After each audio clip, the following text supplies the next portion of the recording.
Episode के start में director ली कहती है क्या लिन तुम्हारे पास कुछ ऐसा है जिसके बारे में तुम बहुत ज़्यादा केयर करती हो।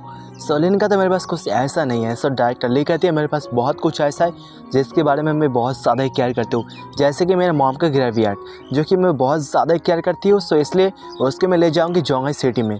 सो लिन भी कहता है तो बहुत ज़्यादा अच्छी बात है। सो मैं भी तुम्हारे साथ चलूँगा क्योंकि कल मेरे पास कोई काम नहीं है, मैं भी जाकर तुमको मदद करूँगा। सो उसके बाद उसी वक्त वहाँ पर जो रिपोर्टर वेन थी वो भी कॉल करती है लिन को। सो लिन भी कॉल को रिसीव करता है। सो रिपोर्टर वेन थी वो कहती है मैं बहुत ज़्यादा बैड मूड में हूँ और मैं बहुत ज़्यादा ड्रिंक कर लिया, क्या तुम मुझे कंपनी देने के लिए आओगे। सो लिन कुछ देर तक सोचता है और कहता है ये बहुत ज़्यादा ही हो जाएगा और मुझे बहुत ज़्यादा ही काम है। सो मेरे पास टाइम नहीं है तुमको कंपनी देने का, सो मैं रखता हूँ। सो उसके बाद लिन कॉल को कट कर देता है। सो उसके बाद अगले दिन का सीन दिखाया जाता है जहाँ पर लिन के साथ साथ डायरेक्टर ली भी पहुँच गए थे बेक्यू टाउन में, जहाँ पे डायरेक्टर ली कहते हैं क्या तुम सरप्राइज हो गए। सो लिन भी कहता है मैं बहुत ज़्यादा ही सरप्राइज हूँ इन सब की हालत देखने के बाद, लेकिन कोई बात नहीं, मैं बहुत जल्द अभी स्कूल, रोड और हॉस्पिटल को तैयार कर दूंगा, उसके बाद इनकी हालत और भी ज़्यादा ठीक हो जाएगी। सो इस बात को सुनने के बाद डायरेक्टर ली कार को जोर से ब्रेक करती है। सो उसके बाद कहती है क्या तुम अभी स्कूल और रोड बनाने वाले हो, ये बहुत ज़्यादा ही खुशखबरी की बात है। सोलेन भी कहता है क्या डायरेक्टर ली आपने अचानक से ब्रेक क्यों मार दिया है, तो छोटी सी बात है स्कूल और रोड तैयार करना। सो डायरेक्टर ली कहता है ये तुम्हारे लिए छोटी सी बात है, लेकिन इन गाँव वाले के लिए बहुत ज़्यादा ही बड़ी बात है, इन सभी के तौर पे मैं तुमको शुक्रिया करती हूँ। सोलेन भी कहता है ये ऐसा वैसा कोई बात नहीं है, ये मेरा मोटिव था सो इसलिए मैंने कर दिया।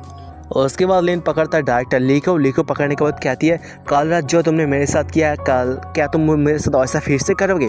सो उसके बाद डायरेक्टर ली भी कहते हैं ये बहुत ज़्यादा ही हो जाता है लिन, हम बाहर में बाकी लोग हमको देख रहे हैं, बहुत ज़्यादा हो जाएगा। सो उसी वक्त उनके सामने कुछ लोग आते। सो लिन भी कहते हैं अरे सामने से हट जाओ, हमको ऐसा जाना है, जल्दी से हट जाओ सामने से।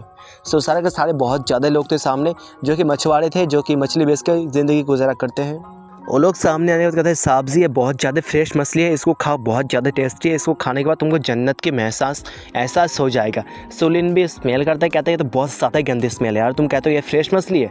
सो एक औरत थी वो भी कहती है साहब ऐसा वैसा कोई बात नहीं है, ये मछली बहुत ज़्यादा फ्रेश है, लेकिन इस मछली का सेंट ही ऐसा है, बाकी के मच्छर बहुत ज़्यादा मक्खियाँ इसके पीछे भागती है इस मच्छी को खाने के लिए, लेकिन ये बहुत ज़्यादा ही फ्रेश है। सो लिन भी कहते हैं क्या मुझे पता नहीं ये सभी बहुत ज़्यादा गंदा मछली है, क्या मैं कहते हैं बच्चा दिखता हुआ, तुम लोग साइड से हट जाओ, मेरे पास बहुत ज़्यादा ही काम है। सो औरत भी सामने आती है, वो भी कहती है अगर तुम मछली को खरीदोगे नहीं तो हम तुमको जाने नहीं देंगे।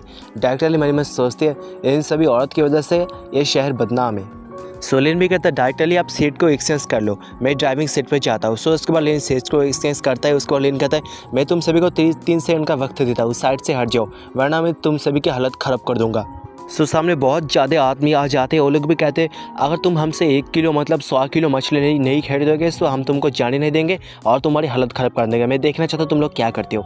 सो लिन भी कहते हैं ओ देख लो साहब जी। उसके बाद लिन कार को स्पीड से भगाता है, भगाने के बाद उन सभी की हालत ख़राब कर देता है, उनके मछलियों को तोड़ देता है, फोड़ देता है, हवा में उड़ देता है। सो इस बात को देखने के बाद वो लोग बात करने लगते हैं अब बीच की औलाद तो ऐसे भाग नहीं सकता, तुमको पहले पैसे चुकाना। एक आदमी कहता है जल्दी से बकवास करना बंद कर दो, इसके पीछे भागो, जल्दी से इसको पकड़ो, उसके बाद इससे हम पैसे लेंगे। सो उसके बाद हम डायरेक्टर ली का सीन देखा जाता है, लिन का भी। लिन कहता है देखा इन सब की हालत कैसे हो चुकी है। सो डायरेक्टर ली भी कहती है हाँ मुझे पता है इन सब की हालत बहुत ज़्यादा ही ख़राब है, ये तो छोटी सी बात है, लेकिन बेक्यू टाउन के पास एक गाँव है उनका हालत और भी ज़्यादा ही बदतर है। सो लिन भी कहता है तुम ज़्यादा टेंशन मत करो, स्कूल और रोड को तैयार करने के बाद इनकी हालत और भी ज़्यादा अच्छा हो जाएगा, सो इसके बारे में इतना सोचो मत। सो उसके बाद वो लोग पहुँच चुके थे उसका मॉम के ग्रेवयार्ड पे। जाने के बाद डायरेक्टर यहाँ पे खाना रखती है, वहाँ पे बहुत कुछ रखती है, रखने के बाद वहाँ पे बैठ जाती है, वो कहते हैं मैं कुछ देर के लिए यहाँ पे रुकने वाली हूँ। सो उसके बाद लिन भी उसके पास जाता है। सो डायरेक्टर ली भी कहते हैं क्या तुम जानते हो मेरे मॉम मुझे स्कूल भेजने के लिए बहुत कुछ करती थी, मेरे पापा से मार भी खाती थी बहुत ज़्यादा। सो उसके बाद लिन कहता है क्या डॉक्टर ने क्या कहा था। सो डायरेक्टर ली कहते हैं डॉक्टर ने कहा था मेरा मॉम बहुत ज़्यादा थक चुकी थी जिसकी वजह से वो मर गई। सो उसके बाद तो पीछे मुड़ती है, पीछे मुड़ने के बाद लिन को चिपक जाती है, कहती है मेरी मॉम को बहुत ज़्यादा मिस करती हूँ। सो लिन भी उसको शांत करता है। लिन कहता है आंटी आप ज़्यादा टेंशन मत करो, मैं फ्यूचर में डायरेक्टर ली को बहुत ज़्यादा अच्छे से प्रोटेक्ट करूँगा और इसको किसी ने इसको बोली कि सो उसकी मैं हालत ख़राब कर दूँगा। सो इसके बारे में इतना सोचो मत, आप लिन को मतलब डायरेक्टर ली को मेरे पर छोड़ सकते हो। सो डायरेक्टर ली भी बहुत ज़्यादा अच्छा महसूस करती है। सो उसके बाद लिन कहता है सो चलो हम तुम्हारे मॉम की जो ग्रेवयार्ड है उसको जोंगहाई में शिफ्ट करते हैं। सो उसके बाद जब तुम्हारा मन करेगा तुम जाके अपनी मॉम को ग्रेवयार्ड को देख सकती हो। सो तभी पीछे से आवाज़ आती है सिस्टर। सो लिन भी पीछे देखता है। सो पीछे एक बंदा आ रहा था बाइक से जो था कायो उसका नाम। सो इस बात को देखने में लिन कहता है कि ये तुम्हारा भाई है, क्या तुम्हारी मॉम को ग्रेवयार्ड को विजिट करने के लिए आ चुका है। सो डायरेक्टर ली भी कहते हैं मुझे नहीं पता, ये मेरी मॉम के ग्रेवयार्ड को विजिट करने के लिए आ चुका है और किसी बात के लिए मुझे नहीं पता, आई डोंट नो। सो बंदा भी सामने आता है, वो भी कहता है सिस्टर तुम कब आ चुकी थी, आने के बाद तुम मुझे इन्फॉर्म तो कर देती ना, सो मैं तुम्हारे साथ मिलने के लिए आ जाता। सो डायरेक्टर लिवी कहते हैं क्या तुम मेरी मॉम को ग्रेजुएट को विजिट करने के लिए आ चुके हो, लेकिन तुम्हारे हाथों में तो कुछ भी नहीं है खाना वाना। सो बंदा भी कहता है नहीं ऐसा कोई बात नहीं है, मैं तुमसे मिलने के लिए आ चुका था क्योंकि मेरे पास बहुत ज़्यादा पैसे की कमी है। सो मैं चाहता तो मुझे कुछ पैसे उधार में दे दो अपने भाई के तौर पर। सो डायरेक्टर लिवी कहते हैं क्या तुमको और पैसे चाहिए, मैंने तुमको बहुत ज़्यादा पैसे दिए थे, क्या वो पैसे ख़त्म हो चुके हैं। सो बंदा भी कहता है हाँ मेरे पास बहुत ज़्यादा पैसे की ज़रूरत है क्योंकि जो तुम पैसे बाद में मुझे मतलब पहले दिए थे वो ख़त्म हो चुका है और मुझे अपने बिज़नेस के लिए बहुत कुछ करना है, मुझे बहुत कुछ खरीदना है। सो जल्दी से मुझे पैसे दो, मुझे बिज़नेस को और भी ज़्यादा इंक्रीज़ करना है और जब मैं जाऊँगा मैं शिफ्ट हो जाऊँगा। सो उसके बाद तुमको मेरे लिए घर भी खरीद देना है। सो डायरेक्टर लिवी कहते हैं इस साल मैंने तुमको बहुत ज़्यादा पैसे भेज दिया था और मुझे लगता है तुम पैसों से कुछ भी नहीं करते बिजनेस, तुम सिर्फ गैम्बल करते हो, जुआ खेलते हो, उसके बाद पैसे को हार जाती हो, मैं तुमको पैसे वैसे फिर से नहीं देने वाली। सो बंदा भी कहता है क्या तुम मुझे पैसे नहीं दोगे, भी कहता है अगर तुम मुझे पैसे नहीं दोगे तो मैं और मेरा डैड ऐसे ही मर जाएंगे बिना खाए पिए। सो डायरेक्टर लिवी कहते हैं तुम मुझे इमोशनल ब्लैकमेल करना चाहती हो लेकिन इन सब का मेरे पर कोई भी असर नहीं होने वाली। सो बंदा भी कहता है क्या तुम इंसान हो कि नहीं, क्या तुम जानती हो मेरे डैड ने तुमको बचपन से बड़ा किया था क्या ये दिन देखने के लिए, क्या तुम उनका ऐसे ही बदला चुका होगी।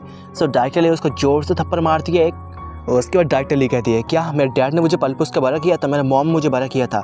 सो उसके बाद मेरे मॉम चले गई। सो उसके बाद मैं भी चला गया शहर में जाने के बाद और फिर मैंने डॉक्टर की जॉब की, उसके बाद मैं डॉक्टर बनी और मेरा डैड मेरे इस काम में कोई भी मदद नहीं किया और तुम चाहते हो मैं तुमको ऐसे पैसे देते रहो और तुम जुए खेलते रहो, गैम्बल करते रहो, उसके बाद पैसे को हारते जाओ। मैं कुछ ऐसा नहीं करने वाली जिससे तुमको बहुत ज़्यादा हो जाए। सो उसके बाद ये बात सुनने के बाद जो बंदा था वो भी कहता है क्या तुमने मुझे जोर से थप्पड़ मारा। सो उसके बाद वो कहता है अगर तुम ऐसे ही चलते गए ना सो मैं तुम्हारी जो डॉक्टर है जो तुम्हारे सीनियर है उसके साथ बात करूंगा, मेरे डैड के साथ जाने के बाद तुम्हारी जॉब को तुमसे छीन लूँगा। सोलिन भी सामने जाता है, वो भी कहता है डायरेक्टर ली प्लीज़ शांत हो जाओ, इतना गुस्सा मत करो, जिस बात को हम ऐसे ही बोल के हल कर सकते हैं इसके बारे में इतना टेंशन मत करो, प्लीज़ गुस्सा मत करो। सो बंदा भी कहता है तुम्हारा दोस्त बहुत ज़्यादा होशियार है, इसको पता है जो सिर्फ पैसों से हो सकता है हम उसमें हाथ सवाई क्यों करें। सो उसके बाद सुनने वाला लेने कहता है लगता है तुम बहुत ज़्यादा ही चालाक हो, लेकिन लगता है तुम्हारा डैड तुमसे बहुत ज़्यादा ही चालाक है। तुम्हारा डैड चाहता है तुम यहाँ पे आओ, आने के बाद डायरेक्टर ली को यहाँ पे ब्लैकमेल करो, उसके बाद उनसे पैसे लो, अब पैसे लेने के बाद अपने घर में जाओ, जाने के बाद तो ऐश करो। सो मैं भी देखना चाहता हूँ कैसे काम करते हैं तुम्हारा डैड। सो उसके बाद लिन कहता है सो चलो तुम्हारे घर में चलते हो, वहाँ पे बैठ के बात करेंगे। सो बंदा भी कहता है ये बहुत ज़्यादा अच्छी बात है, मुझे पैसे मिलना चाहिए, तुम कहाँ पे दो मुझे कोई फ़र्क नहीं पड़ता। सो चलो तुम अपने गाड़ी में जाओ और मैं अपने मोटरसाइकिल में जाता हूँ। सो लिन भी कहता है डायरेक्टली गाड़ी के अंदर जाकर बैठ जाओ। सो उसके बाद वो लोग चले जाते हैं उनके घर पर। सो जहाँ पे बहुत ज़्यादा लोग इकट्ठा हो चुके थे, लिन को गाड़ी को देखने आते थे, बहुत ज़्यादा एक्सपेंसिव और बहुत ज़्यादा ही शानदार कार है।